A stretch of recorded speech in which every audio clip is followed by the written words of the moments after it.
The top stories at this hour. Ex-CBN Governor Emefiele accused of forging President Buhari's and Boss Mustafa's signatures.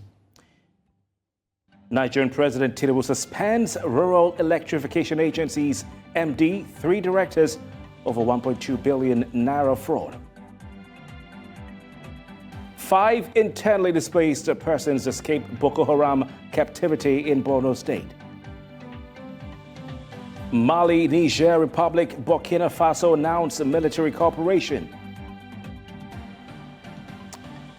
Welcome to Tonight on News Central TV. I'm Kofi Bartels. Thanks for joining us. Nigeria's President Bola Tinubu has suspended the Managing Director and Chief Executive Officer of the Rural Electrification Agency, Ahmed Salijo, alongside 3 executive directors of the agency indefinitely. Now, this is according to a statement signed by President Tinubu's Special Advisor on Media and Publicity, Ajiri Ngelale, on Thursday. Now, Tinubu also ordered a wider investigation into the conduct of the officials in what are called a fraudulent mis-expenditure amounting to over 1.2 billion naira over the past 2 years.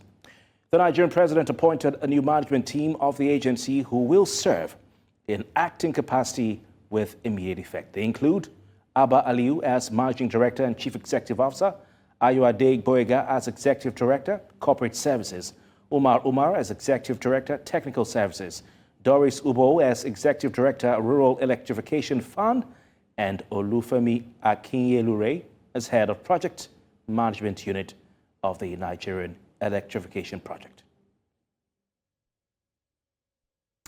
Let's go to our next story. A forensic analyst and expert on handwriting analysis has confirmed during the resumed trial of the embattled former governor of the Central Bank of Nigeria, according to Emefiele, that the 2 signatures used to obtain about $6.2 million allegedly paid to foreign election observers after the 2023 Nigerian general elections were forged. Now, this was as Emefiele appeared at the Federal Capital Territory High Court in Maitama, Abuja. With more, here's News Central's Marvelous Obomanu. The Economic and Financial Crimes Commission is prosecuting Emefiele on an amended 20 counts charge, bordering on forgery, criminal conspiracy, conferring undue advantage, and breach of trust, amongst others. The EFCC specifically accused Emefiele of impersonating the signatures of the former secretary to the government of the Federation to illegally obtain a sum of $6.2 million from the CBN. In the conflicting documents, dated 26 January 2023, Emefiele was alleged to have forged a letter with a fake signature titled Presidential Directive on Foreign Election Observer Missions and directed a payment request of the said amount of money. A deputy director in charge of branch operations at the CBN, who had initially testified in court, said he reviewed the payment request and gave approval for disbursement. At the continuation of the trial, the EFCC called another witness to analyze the documents. The witness, who was brought to court by the Economic and Financial Crimes Commission, is a forensic analyst and an expert in analyzing handwritings. He has confirmed that the signatures used in obtaining the sum of $6.2 million were forged. While making a comparative analysis of both documents, the witness said the original signatures of former President Muhammadu Buhari and his secretary to the government, Boss Mustafa, were inconsistent and hence a fake. After listening to the witness statement, the counsel to the EFCC sought the permission of the trial judge to call their witness at an adjourned date, which Justice Hamza Muazu granted, adjourning the trial to March the 11th. In Abuja, Marvelous Obomanu for News Central. And now to our next story tonight. 5 of the abducted persons in a fresh attack by Boko Haram terrorists in Borno State, northern Nigeria, have just escaped from captivity. Now, the attack happened on Monday when the insurgents struck 3 internally displaced persons camps in Ngala town, the headquarters of Gamboru Ngala local government area at the border with Cameroon, where the terrorists are most active. According to a security source, the victims numbering over 40 girls and women went to fetch firewood from the bush when the insurgents whisked them away from the Baban Sansani camp, Zulum camp, and the Arabic camp. The Nigerian police force has paraded suspected one-chance syndicates, kidnappers, bandits, amongst others. Now, the police, while parading the suspects in the nation's capital, Abuja, say that they will be charged to court for onward prosecution. Once again, here's Marvelous Obama with a report. These suspected criminals have been arrested by the Nigeria police force for one crime or another. Amongst them are one-chance syndicates, kidnappers, bandits, all arrested by the Force Intelligent Response Team. Force Intelligence Department RT Force Headquarters, Abuja, swung into action and arrested one Falalo Abdulmumin, male of Audi Village, 30 years, who admitted and confessed to belonging to a gang of kidnappers numbering over 20 in strength. The weapons displayed here were locally made by the suspects and used for their operations. When we go, we sit at the back, then the other lady will sit at the front. Then when the other lady, the victim entered, they will confuse her and collect her phone. Yes. How do you confuse them? They will tell her to shift one chair at for under. Then when she starts, she will shift it. Then they will say, let me help you hold your bag. Then the other person that we are together will hold the bag. That is the only strategy you use. How much do you collect at every operation? It's 5,000, 7,000. The message is, you notice that most of the vehicles they use are not commercial vehicles. They are not marked vehicles. They are not the vehicles the FCDA has marked for commercial purposes. The police gave a breakdown of the number of suspects and the weapons recovered.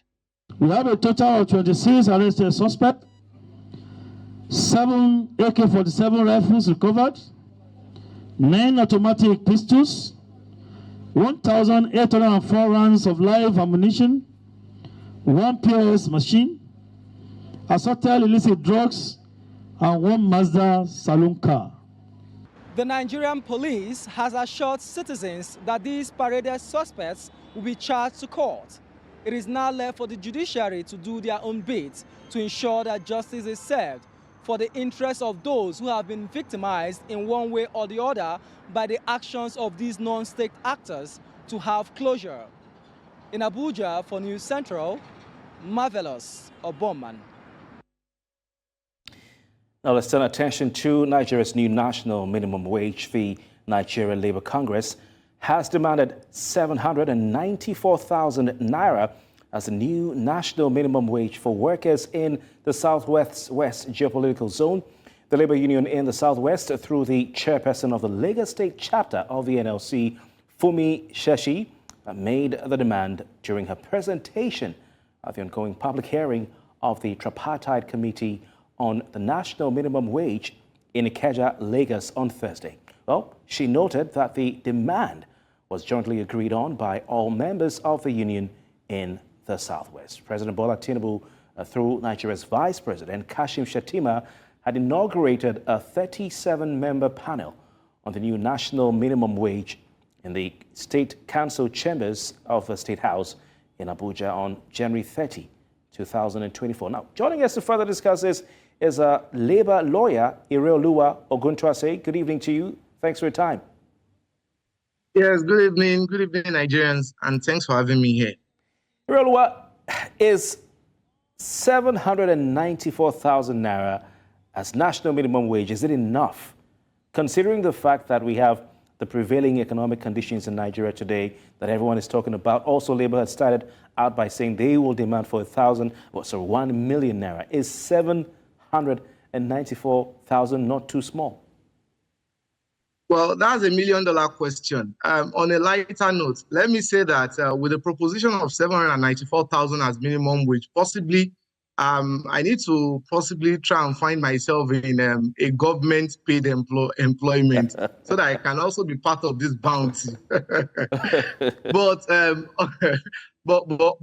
on a serious note, I need to say that the issue of increasing it to 794,000 will not actually assuage the feelings, the hardship that Nigeria is facing. Because we all understand the principle of the fact that whenever there is an increase in minimum wage, of course, the price of goods and services also increased. So the question is, to what extent can we keep having the price of goods and services increase? So I think on the one hand, the first thing the federal government needs to do is to control the price of goods and services. Now, these goods, they are things that we are producing. They are goods that we are producing. And I believe that they are goods that the federal government, if they are very serious with it, can control the prices thereof. Now, having said that, talking about the amount of 794,000. Now, before we can even set a price, for the new minimum wage, we need to look at a variety of things, a parameter of things. And part of the things we need to look out for is the cost of living at the moment. Part of the things we also need to look out for is the rate of inflation at the moment. While I will agree with you that the rate of inflation and the cost of living is quite very high, I think I would also suggest that a very deep and thorough research needs to be done in order for us to be able to come to the conclusion of the amount, the appropriate amount, that we can set the minimum wage on. I'm quite aware of the fact that there is an inauguration of the tripartite committee, on minimum wage, and they're actually having their meeting now. And I also know that by virtue of Section 7 of the Minimum Wage Act, the purpose of the tripartite committee is actually to make recommendations to the federal government on how to set the minimum wage too.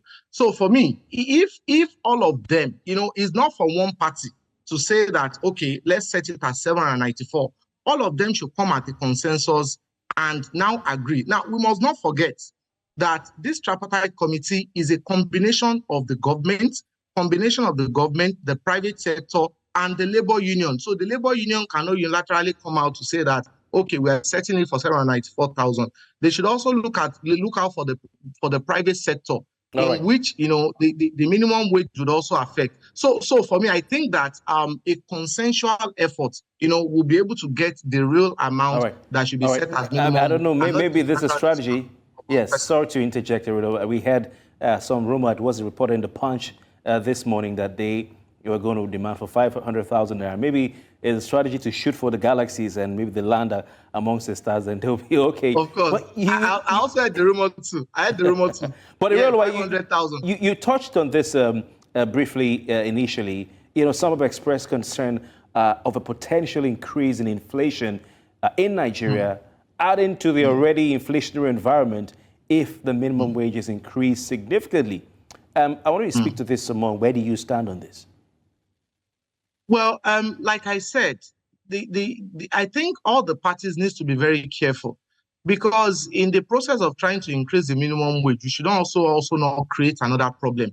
And that's why I said that while the federal government or while parties are negotiating on increasing the minimum wage, the federal government should also be working assiduously in ensuring that they also control the price of goods and services, and they also reduce, the level of inflation going out in the country. And they should also ensure that they block leakages, because without all these things not being done, I can assure you that the 794,000 that you are saying within 2 years may not also be enough, to assuage the hardship in the land. Now, when we talk about money is just in terms of papers. Now, if the cost of living can be reduced, and if the prices of goods can be reduced, I believe that 100,000 may even be enough as minimum wage. And another thing that I would also be advising the Nigerian Labour Congress to do is to also do a comparative analysis of the minimum wage that is obtainable in several other African countries, and they should also consider the cost of living in other African countries. It may not necessarily be the case that they increase astronomically. Because of time, I just want to ask you a quick one. Does Nigeria need to have a decentralized minimum wage structure? bearing in mind the fact that the cost of living is different, is varying across the 36 states of the country in the FCT? Very quickly, please. Personally, I don't support a decentralized minimum wage structure. And the reason I don't support it is because of the way this country is structured. Now, you realize that as at the time, on the 1st of September 2023, when the federal government actually added the 35,000 minimum wage demand, a lot of states have not complied, notwithstanding the fact that minimum wages in the exclusive list are applied to all board. So I think if they decentralize it, it may also further reduce the standard and condition of work. Okay. And don't also forget that sometimes in 2021, this issue came up at the House of Representatives, and the Nigerian Labour Congress protested vigorously, towards the decentralization of the minimum wage.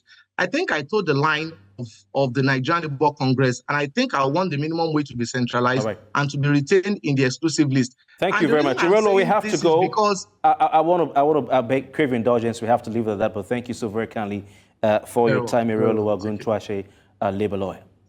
Thank you. Thank you. You're watching Tonight, right here on News Central Television. We have more stories ahead, and coming up, availability of mass transit buses in Plateau State helps cushion the impact of economic hardship. Stay with us for details after this break.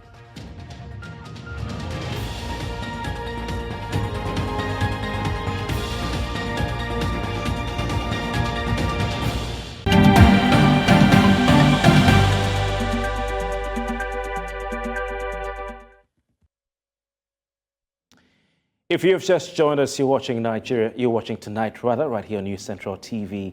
Let's look at the top stories one more time. Former Governor of Nigeria's Central Bank, Emefiele, accused of forging former President Buhari's signature, along with Boss Mustafa, former Secretary to the government. President Tinubu suspends Rural Electrification Agency's MD and 3 directors over a 1.2 billion naira fraud allegation. 5 internally displaced persons escape Boko Haram captivity in Borno State.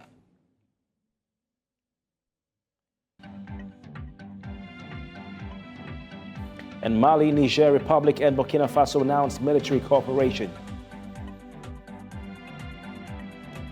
You're welcome back. Let's look at the economic hardship Nigerians are going through at the moment. The unprecedented crisis in Nigeria's economy is forcing more people into the poverty line. Even under the poverty line, as everything money can buy, like goods and services, continues to rise at an exponential rate. That's the prices of those items with no end in sight. Now, a trio of financial crisis, economic crisis, and insecurity is forcing the cost of living to surge, threatening the purchasing power of even the middle class. News Central's Adeshewa Odushaga has been speaking with Nigerians of different classes and filed this report. Plenary at the Nigerian Senate was briefly disrupted on Tuesday following a power outage that lasted for about 2 hours. This caused lawmakers to fume over the discomfort of the 2-hour power outage. Now, if a disruption in electricity had forced lawmakers to express discomfort, one can only imagine the pains of average Nigerians who are left to bear the brunt of the current power outage that has bedeviled the country. Like before, I barb some people for 1K, 1.5, but now I increase the barbing to 2,000 naira because of the cost of the fuel. And same thing, the landlords are also increasing their prices, so I also have to adjust with my also. Irú èmi yìí gan sí èlò mò ń gbà 25,000. A ní kọ́ gàwa fi kówó kò fi kówó. Owó yìí ò tó ra ń jẹ débi pé ìkànnà ọmọ tèmi tẹ̀ ti stop school. We are live at a popular market in Lagos State, Nigeria, and this market used to bring for customers day in, day out. But from what we can see, all indications depict that this market is now unusually empty, and the reason is not far-fetched. Both marketers and customers are saying that the prices of commodities are increasing at a very high rate, and it is becoming unaffordable for them. Tẹ́lẹ̀, ara basket tomato 3,500, 3,000. Nísìnyí ó ti di 30 o. Ẹgbà wá o. Tó ń gbé wá yẹn wọ́n ní owó mọ́tò tán fi ń gbẹ́yọ̀ kan wá ó ti pọ̀ jù. Àbí àwọn tán ń gbé kinní yẹn gan wọ́n ní wọ́n ṣe ń pa wọ́n ti pọ̀ jù. Wọ́n lọ sóko lọ ṣiṣẹ́. Ìwọ̀nba tán dẹ̀ rí àwọn tó ń mu wá wọ́n tún wá fowó lé. So ó ti di ọ̀nà méjì bẹ́ẹ̀ yẹn. It's been 9 months since the President Tinubu-led administration came into power, but the administration has recorded more economic policies and political reform in just a short period. This has forced the cost of living to shoot up exponentially, with a constant decline in the value of local currency and more people falling below the poverty line. I've never seen a thing like this before. So bad, there's nothing to see, in fact, nothing to write home about what is going on now. Is it a carton of Indomie that during Gulo Jonathan it was, Super Pack was 1,850 and now it's 18,000? How do you stock? One of the most popular feedback that Nigerians have gotten from the government, particularly the presidency, is a call for calm. But the big question is, how long does the economic hardship get before it beats a retreat? In Lagos for News Central, Adeshewa Odushoga. All is now set for the government of Plateau State to begin to cushion the effect of the high cost of living for residents of the state. News Central's Chizoba Niowe is in Jos, the state capital, and filed in this report. Activities have begun for the government of Plateau State to begin to feel the pulse of the people following the increase in the prices of goods and services, not just within the state, but throughout Nigeria. Recently, Nigerians have faced a very high cost of living, which many say resulted from the removal of the subsidy on petroleum products by President Bola Tinubu on assumption of office in May last year. Starting with the transportation sector, the governor said this intervention to operate within the Jos metropolis is to ensure the people of Plateau State are not left alone in their suffering. Here is a digitized transport system that is safe, affordable, and very reliable. We have a good customer care system where you can give us feedbacks in case you're having any issues with our bus services. So we have already the card readers installed, and this week the adverts will come out on the routes that we're taking, and also I have a sample of the cards. So this is how the cards look like. And we already have 20,000 of this ready that you can pre-order, and you can get it via home delivery, or you can also pick up at authorized vendor locations. So these are the buses, and we just brought you here to show you that we're ready, but there are things that need to be put in place. Earlier, the secretary to the state government was at the bus terminal to speak with stakeholders. We want to alleviate that as a palliative, and so we need quickly to start that. But we have a few issues which we need to sort out. One of which is why we're here today, because you can see how congested the terminus area is. So we need to clear out, because these buses are huge and our roads in some cases are a bit narrow. So we need to be able to get for them turning circumference, parking spaces, and so on and so forth. That's why we're here, to see how we can partner with the traders to relocate them down here where we're standing from where we moved, so that they can also be comfortable doing their business as a temporary measure, because this is not where, this is a construction site, mind you, and so this is going to be a temporary measure. Whether or not the traders around these terminal areas would support this move by relocating their wares to their located shops, only time will tell. In Jos for News Central, I am Chizoba Aniowe. The Council of Retired Federal Permanent Secretaries has called on Nigeria's government to initiate reforms aimed at repositioning its civil service and its public service. Now, this was as the council held a colloquium in Nigeria's capital, Abuja, where members expressed worry at the current state of the civil service. With more, here's Amadinui.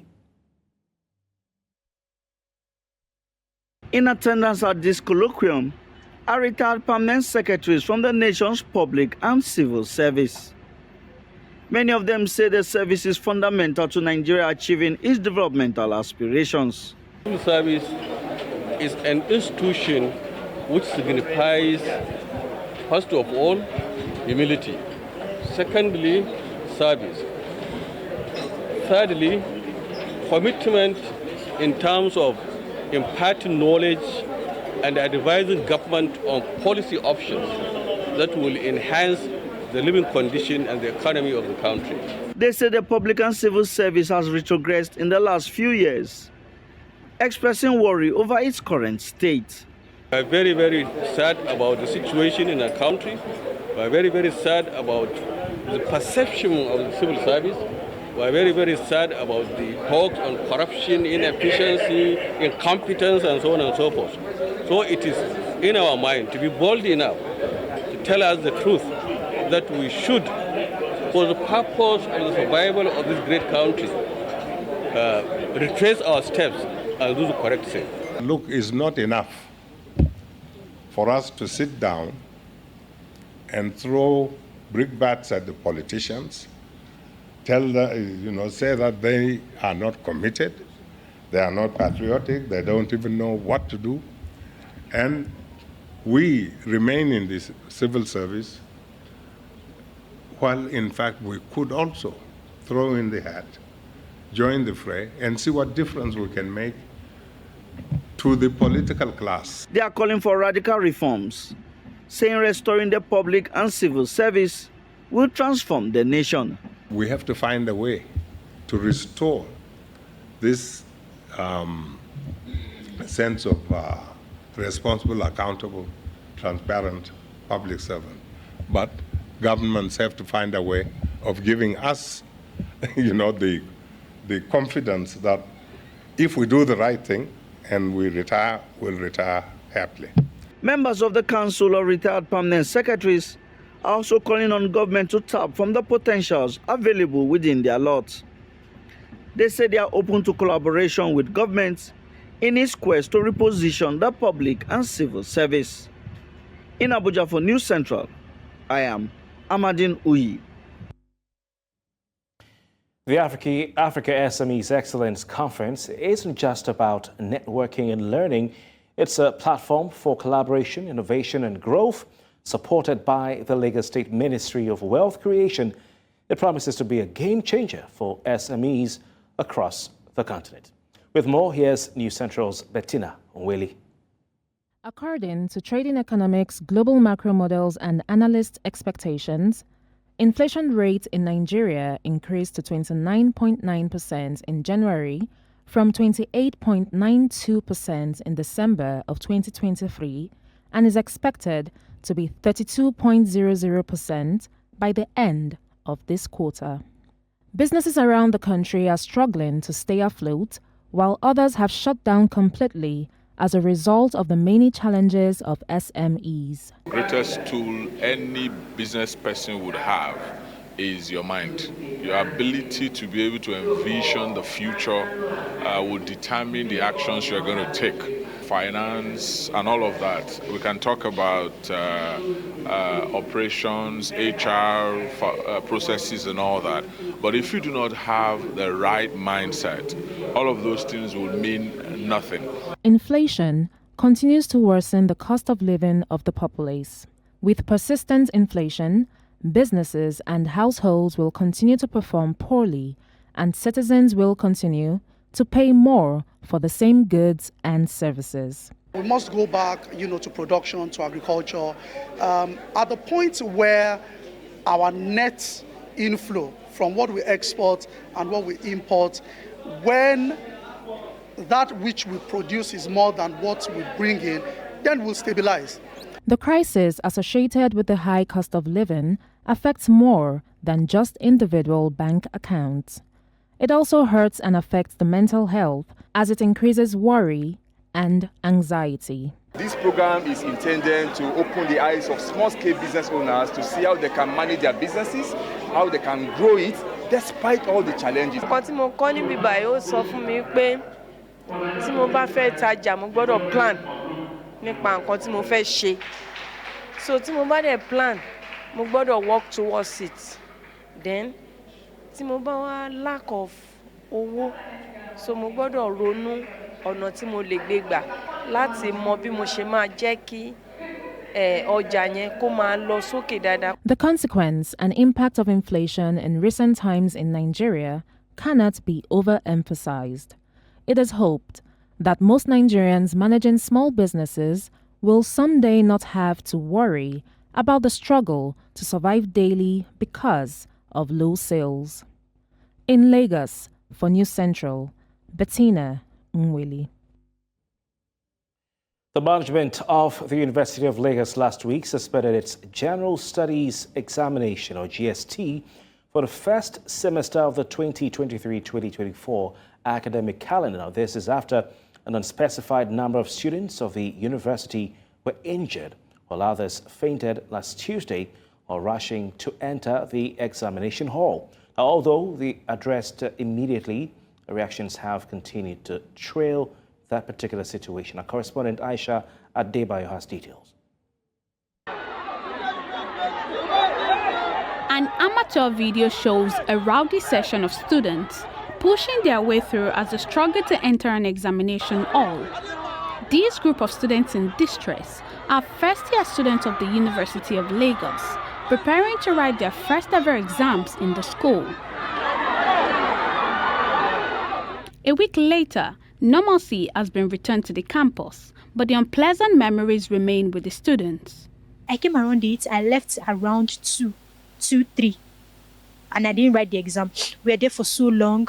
The security personnel, I know that it was not their fault, the order was from above, that it had nothing to do with them, but they were trying their best to organize everything. But we were just too much. There were students from Idiaraba too that came to write. We are here. So we felt that maybe the timetable wasn't right. That's why there were a lot of students, because they didn't specify on which timetable who are supposed to write today. So I think that was what messed everything up. There was no line, it was scattered. There was line before. As they said, everybody enter inside, we started pushing ourselves. But what I know that people fainted. The students want the school authorities to ensure better coordination to avoid a recurrence. I was scared.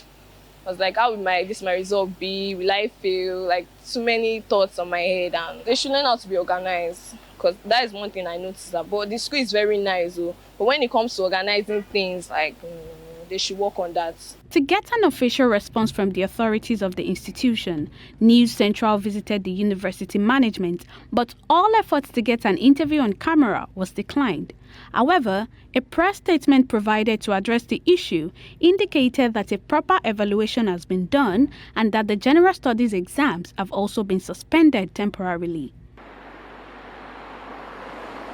Arguably one of the most populated universities in the country, the University of Lagos has over 57,000 students across departments and faculties. This situation, however, brings to the fore the importance of building more structures and improving infrastructure across Nigerian higher institutions through funding allocation from the federal government. In Lagos, for News Central, Aisha Adegboye. We have more stories ahead tonight. We'll be right back after this break. Please stay with us.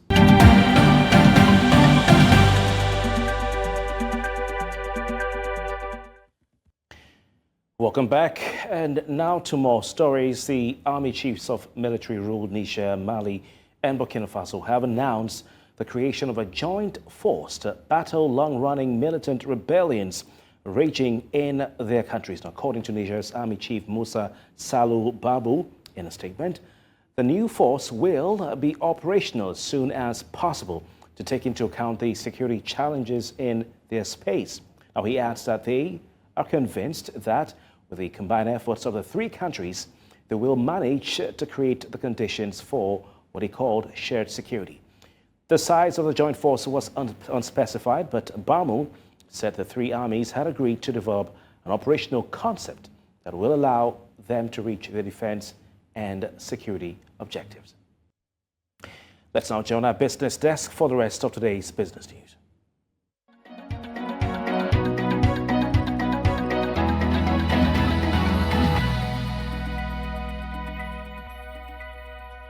Business news in association with Money Master PSB, the easy way to master your money.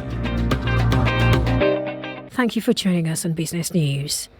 A forensic document examiner, Bamayi Harina, testified that documents used to release $6.2 million from the Central Bank of Nigeria in February 2023 were forged. The Economic and Financial Crimes Commission, EFCC, alleged that former CBN Governor Godwin Emefiele and other individuals obtained the funds through forged documents. The witness confirmed that the signatures on the documents did not match those of the individuals they were attributed to. The trial is ongoing and the EFCC sought to tender a forensic report and other documents as exhibits. Emefiele's lawyer did not oppose this. During cross-examination, the witness emphasized the reliance on a forensic report to determine the authenticity of signatures. The matter was then adjourned until March 11. South Africa's current account deficit expanded to 2.3% of GDP in the fourth quarter of 2023, up from 0.5% in the previous quarter. The deficit for 2023 was 1.6% of GDP, higher than the National Treasury's estimate of 1.8%. In round terms, the deficit widened to 165.5 billion rand in the October to December period. The trade surplus also decreased, with the annual trade surplus halving in 2023. The deficit growth was attributed to increased import values, particularly for crude oil and refined petroleum products, while exports of certain goods declined. South Africa's economy grew by 0.6% in 2023, impacted by challenges at state power and logistics companies. The rand depreciated over 7% against the dollar in 2023, raising import costs. Egypt has unlocked more than $40 billion of investments and loans from the United Arab Emirates and International Monetary Fund (IMF), with the likelihood of more to come from Saudi Arabia and others. Hammered by soaring inflation and a war on its border, the North African country delivered its biggest ever interest rate hike and allowed its currency to weaken more than 38%. The moves were the culmination of global efforts led by oil-rich Gulf states and the IMF and backed by the US to stabilize a country whose stability is seen as crucial for the Middle East. Foreign investors are already hailing the turnaround and saying that they expect Egypt to attract billions of dollars from bond traders in the coming months. And in East Africa, the Kenya Investment Promotion and Facilitation Bill 2023 is nearing enactment following the completion of the public participation phase in Isiolo, a targeted frontier county.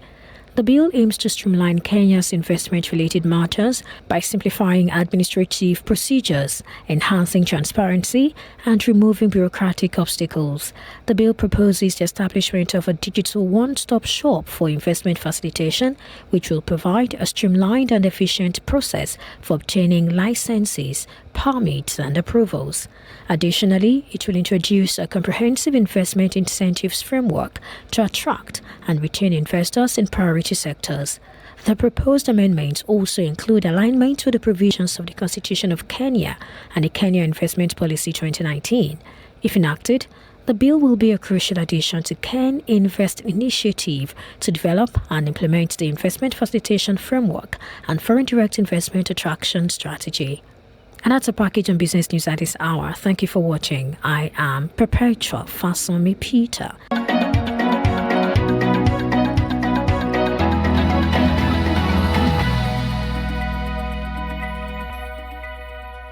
Business news in association with Money Master PSB, the easy way to master your money. It's time to turn attention to sports. Standing by with more is Babatunde Kogi.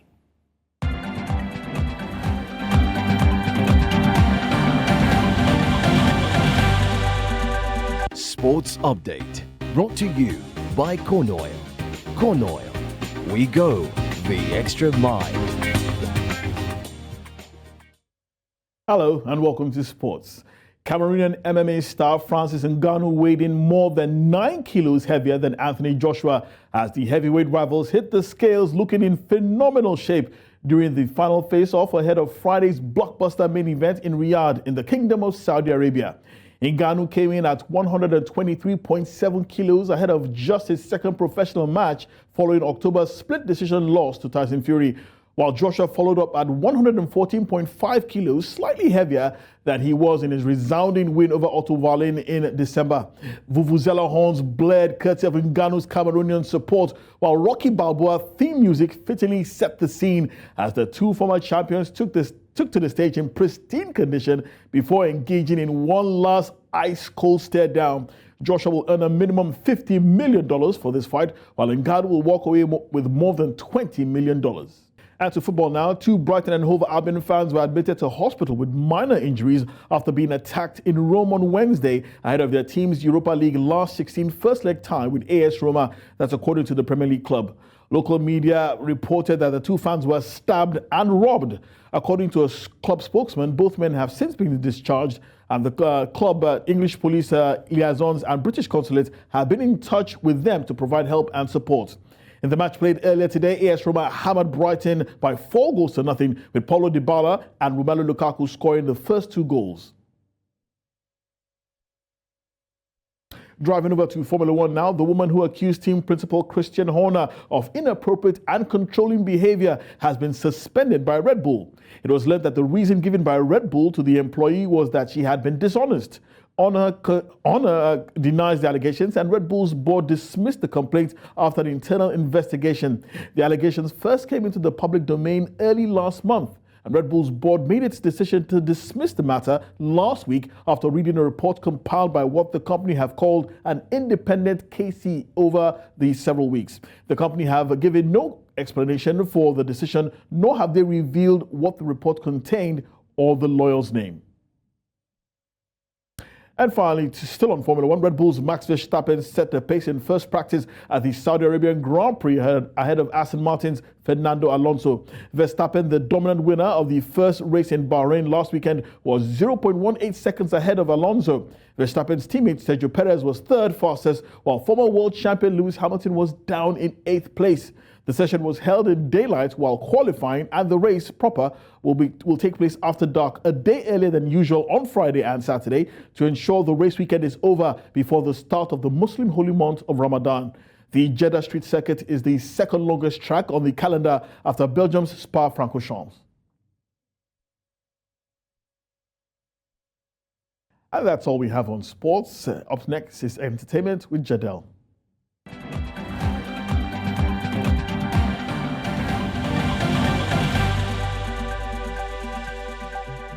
Sports Update, brought to you by Corn Oil. Corn Oil, we go the extra mile.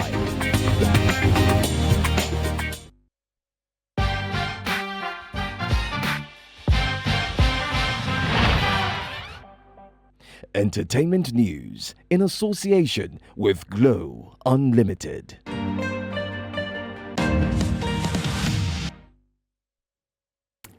6 months after the death of Nigerian music star Mohbad, fresh clash is emerging between his father and his widow. Wunmi Aloba, Mohbad's wife, has issued a legal warning to her father-in-law, Joseph Aloba. The notice demands a public apology for derogatory remarks made about her on social media and in newspapers. Wunmi's solicitors stated that Joseph has tarnished her reputation with libelous posts. Failure to apologize may result in legal action, seeking 50 million naira in damages. Now, this development is a consequence for Joseph's recent interview where he expressed disdain for his son's widow. Away from that, Olamide and Peruzzi is in the news again.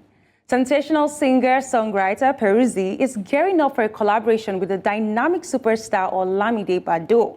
Their upcoming single, Ja Love Never Fail Me Yet, blends dancehall and Afrobeats with a gospel theme, praising the goodness of God. Peruzzi gave fans a sneak peek on Instagram, but the release date is still under wraps. These tracks follows Peruzzi's previous hit, Nsogbu, featuring Odumodu Black. With Peruzzi's knack for songwriting and Olamide's hit-making abilities, fans can definitely anticipate an electrifying musical synergy. That's all we can take on entertainment tonight. We'll take a short break, and when we are back, we'll bring you the updates on what's trending tonight.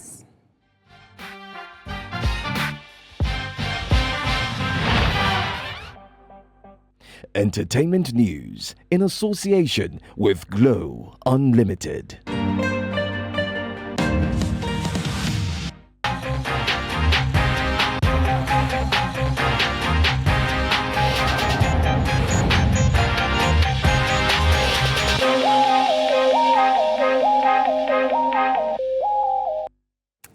Moving on from entertainment stories, let's now tell you what is trending. Currently stirring discussions on social media is Chioma. Chioma Egodi's ordeal began when she shared her review of Erisco's product on social media. Little did she know that her critique would spark a wildfire of controversy, drawing the attention of both supporters and adversaries. In a shocking turn of events, the CEO of Erisco, Nnamdi Umuofia, allegedly issued threats against Chioma after her review gained traction online. Subsequently, the police got involved and the matter is now headed for the courts. Let's listen to Chioma. Was there. They now said I should come. Immediately we want to enter. They now said my husband should drop his phone, to keep his phone. Nobody should enter with any phone. Then there is this lawyer my family had to run around to get, at least let him be present there. Mr. Kachuku. He was there. So immediately the man saw me, Mr. Erickson. He said, so it's you, small rat like you. It's you that want to bring down a business I did for 7 years. That if not because of anything, he would just kidnap me, kill me, and nothing will happen. He made this statement like 4 times. Right there at the police headquarters. Immediately said that in my mind, I was like, now, as the situation escalates, Chioma is set to appear in court soon. In a heartening display of solidarity, a groundswell of support has emerged with crowdfunding efforts on the way to cover her legal expense. However, the Nigerian police's stance on this matter remains unchanged. While criticizing the adoption of crowdfunding in pursuit of Chioma's legal proceedings, urged Chioma to cease from continual jumping of bail and turn up in court. As the story continues to unfold, it underscores broader questions about corporate accountability, freedom of speech, and maybe responsibilities that come with the freedom. Let's take some more reactions to this. Illegal demolition of building at Sanya. I'm sorry, I don't think this tweet is complete, but let's take another tweet. The story would have been different if she was the daughter of a Nigerian billionaire in dollars. Anyways, what do I know? This is coming from Newton. General Oluchi is saying, since you've chosen to respond in this manner, I will continue to call on Nigerians to boycott Erisco's product. Eric Umuofia petitioned the IGP and got him to arrest a young woman without due process. You flew her out of her state to sacrifice your tomato king. Here you are defending it all. Helping a rich man carry out injustice in the society is a crime. And I know that someday you will all suffer for it. This is the same thing you did with Chike Ibezim. That's all we can take tonight on What's Trending, but you can join the conversation and share your thoughts across social media platforms. We are at News Central TV. I am Jadel Simon.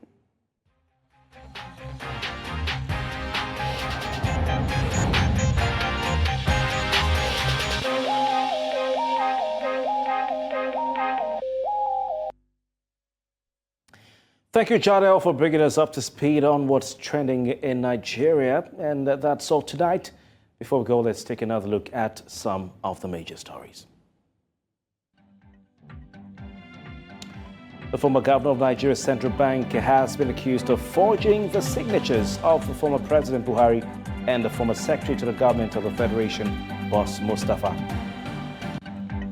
Nigerian President Bola Tinubu has suspended the Rural Electrification Agency's MD and 3 directors over an alleged 1.2 billion naira fraud.